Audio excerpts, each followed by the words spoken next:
knew one thing, and I didn't want a traditional hero. In a lot of films, I feel like, both independent and on the big budget level, the main character is the least interesting character in the film. They're, all the interesting characters are these side characters that come in and bounce off of the lead character. So I wanted my main character to be someone who was fully formed and distinct and flawed and interesting. And so there were kind of two ways I was considering taking it. One is, he's just a hardened bastard killer guy.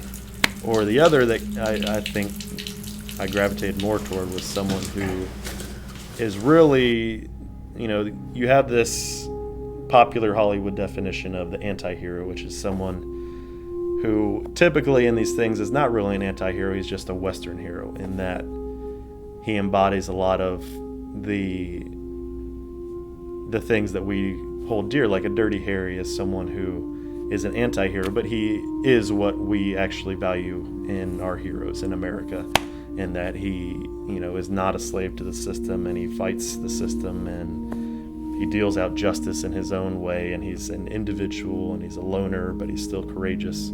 To me, an anti-hero was someone who embodied none of the characteristics that we hold dear.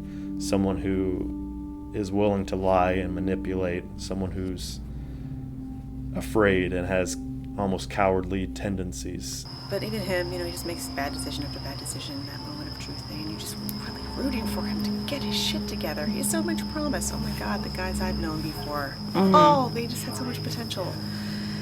Sometimes they show you just exactly who they are, and that's going to be it. Stu, for someone who I work with on so many things, really carried this film. He's in every scene. He's in almost every frame. It is his film, and I think it was a tall task to fill this character's role, who's not the most flattering character, and still make him somewhat sympathetic. And I think Stu stepped up to that plate time and again. He's someone who kind of jumps off the screen and has a quality about him that a lot of the better actors have, where your eye goes to them and you want to see what they do, and you see the life behind their eyes and every gesture and that they have. Jen Keister plays Rachel, who is the woman in Jess's life. Another way in which I really want to depart from the typical norms and tropes of this kind of film, or films in general, is I didn't want a first love. I mean, so many films are about people meeting, which is obviously an exciting, pulse-pounding part of romantic relationships. But I wanted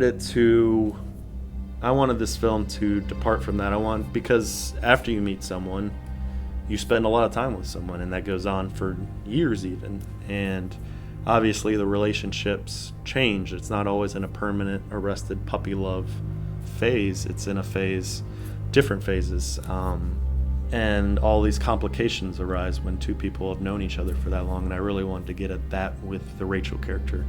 These are the two people who met young and were smitten and have this kind of cosmic connection, but at the same time are completely wrong for each other. I mean, it's not about Rachel, but from her point of view, her story is so sadly familiar. Women who just stay with a bad boy that just can't shake him until he just hurts her so many times that eventually she just breaks and it's over. A lot of the characters are from Jess's youth, or people he's known for a long time, which is how life is. Obviously, we're tied to certain people for all of our lives, and those relationships transform too, just like between our two leads. We have Joseph, is played by Vladimir Bellafleur, who was Jess's friend who kind of fell on the wrong side of the law and tried to protect the people around him, like Jess and like his foster brother Nicky, and kind of failed at that, and who pays the price.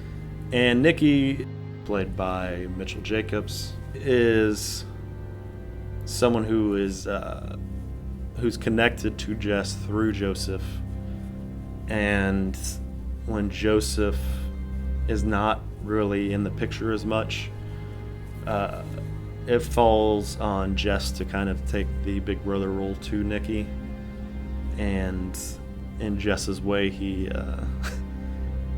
handles that as well as he handles anything else, and now obviously things are a little strained between them.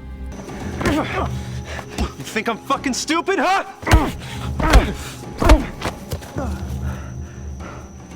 Then you have the father, played by Tony Berry, who is basically the shadow that Jess can't quite feel like he can escape from.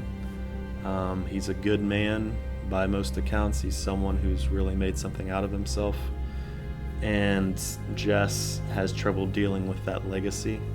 Tony Berry, was in my very first film called The Long Wait, which we made for $100 and drove all the way down from a long ways away to sit in a very small dark room with me and my crew of one other person, and has been with me ever since, and it was great to have him in this film. When is it enough, Jess? When is it going to stop? Soon. Very soon.